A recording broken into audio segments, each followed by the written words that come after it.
دوسرا حجاب مستورہ نوٹ کیجئے گا وہ ہمارے اور قرآن کے بیچ میں، وہ یہ ہے کہ قرآن پڑھ کے کیا فائدہ ہے؟ قرآن پڑھنے سے کیا ملے گا؟ دنیاوی تعلیم ہے، ڈگری ہے، وہ حاصل کرنی ہے تاکہ اعلیٰ سے اعلیٰ تعلیم حاصل کرنی تاکہ بچے کو اعلیٰ پوسٹ پہ بٹھائیں گے. کل کو رشتے کا مسئلہ ہے، نوکری کا مسئلہ ہے، روزی روٹی کا معاملہ ہے، جتنی اعلیٰ تعلیم دلوائیں گے اتنی بڑی پوسٹ پہ بیٹھے گا. قرآن پڑھا کے کیا فائدہ ہے؟ بیٹی کا معاملہ ہے، بیٹی اللہ نے دی ہے، بیٹی کو جتنا زیادہ اعلیٰ ڈگری دلوائیں گے کل کو بڑے گھر میں جائے گی، وہ تو فائدہ نظر آ رہا ہے. قرآن بیٹی کو قرآن تفسیر پڑھا کے کیا فائدہ کیا ملے گا؟ یہ سوچ ہے جناب. میں یہ نہیں کہتا کوئی زبان سے کہتا ہے، لیکن پریکٹیکلی یہ سوچ ہے ضرور ذہنوں میں. بڑی محنت کے ساتھ مہنگے مہنگے سکولوں میں پڑھائی جاتی ہے تعلیم کہ جو ہے وہ بڑی، تاکہ کل کو بڑے جو ہے وہ جگہ پہ پوسٹ ملے گی، بڑا گھر ہوگا، بڑی گاڑی ہوگی، یہ ساری چیزیں ہوں گی. لیکن یہ ہے کہ قرآن پڑھ کے کیا ملے گا؟ ہم نے کو مولوی بننا ہے؟ یہ تو مولویوں کا کام ہے، ان کو پڑھنا چاہیے. ہم نے کیا کرنا پڑھ کے؟ اب آپ دیکھیے گا کہ آج دنیا کے علوم اور ڈگریوں کا سکوپ بتایا جاتا ہے. فلاں ڈگری کرے اس کا یہ سکوپ ہے، فلاں ڈگری کریں اس کا یہ سکوپ ہے، فلاں کا یہ ہے. کبھی کسی نے آپ کو قرآن کا سکوپ بتایا؟ مثال کے طور پہ آج اگر بچے کا میٹرک مکمل ہو گیا ہے، انٹرمیڈیٹ اس نے پاس کر لی ہے، تو 10 لوگوں سے مشورہ جا کے کریں گے میرے بچے نے میٹرک کر لی ہے، انٹرمیڈیٹ اس نے پاس کر لی ہے، تو ذرا بتائیے ذرا کس فیلڈ میں جانا چاہیے، کون سا سبجیکٹ رکھنا چاہیے، کس کی جو ہے اسکوپ زیادہ ہے، کس کا کس میں جو ہے زیادہ مواقع زیادہ ہیں. مشورے ہوتے ہیں کہ نہیں ہوتے؟ لیکن کسی نے آج تک یہ مشورہ کیا ہو جناب قرآن کا اسکوپ کیا ہے؟ قرآن کا اسکوپ جاننے کی کسی نے کوشش کی؟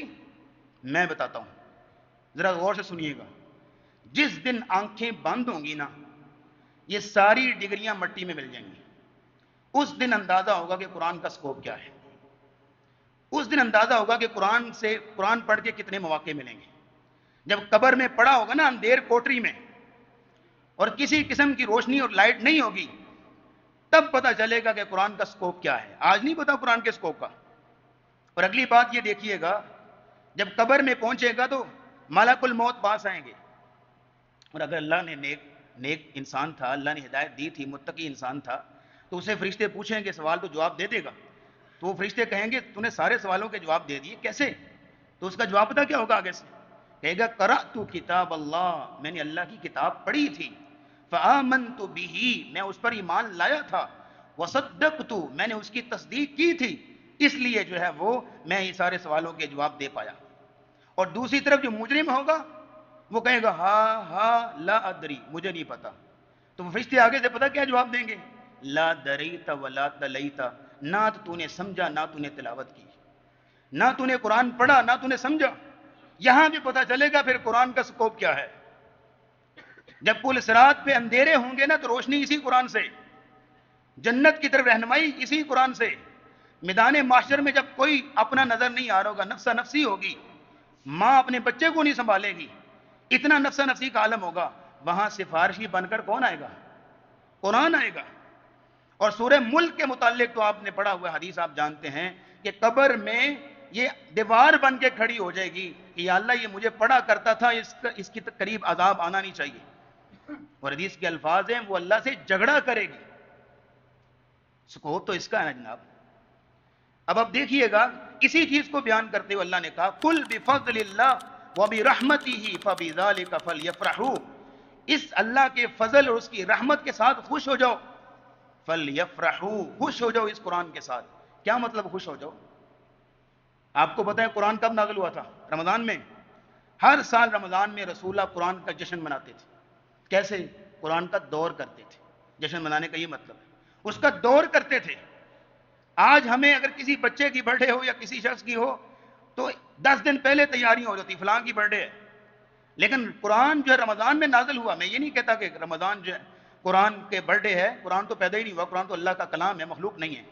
لیکن یہ ہے کہ قرآن رمضان المبارک میں نازل ہوا. کتنا توجہ سے ہم نے پڑھا رمضان میں یا رمضان کے علاوہ بھی. فرمایا ہوا خیر مما یجمعون، قرآن ان ساری چیزوں سے بہت بہتر ہے جو تم جمع کر رہے ہو، دنیا میں بنا رہے ہو، اکٹھے کر رہے ہو. ان ساری چیزوں سے قرآن سب سے بہتر ہے. ان پڑھ گوار وہ نہیں ہے کہ جس کو انگریزی نہیں آتی، جب بلکہ اللہ کے نزدیک پرلے درجے کا ان پڑھ گوار وہ ہے جس کو قرآن نہیں آتا، جس کے سینے میں قرآن، جس کو قرآن بالکل اوپر سے دے کے پڑھنا بھی نہیں آتا۔ آج بڑی دوڑ دھوپ ہے نا، فیشن کی دوڑ ہے، مال و دولت کی دوڑ ہے، پلاٹوں کی زمینوں کی دوڑ ہے، اور جو ہے طرح طرح کے مقابلے ہیں، لوگ جو ہے بھاگم بھاگ جو ہے ہانپ رہے ہیں، تھکے ہوئے ہیں، پھر بھی دوڑ رہے ہیں۔ لیکن کہا ہوا خیر مما یجمعون، اس قرآن، یہ جو قرآن ہے یہ ان ساری چیزوں سے بہتر ہے جو تم جمع کر رہے ہو۔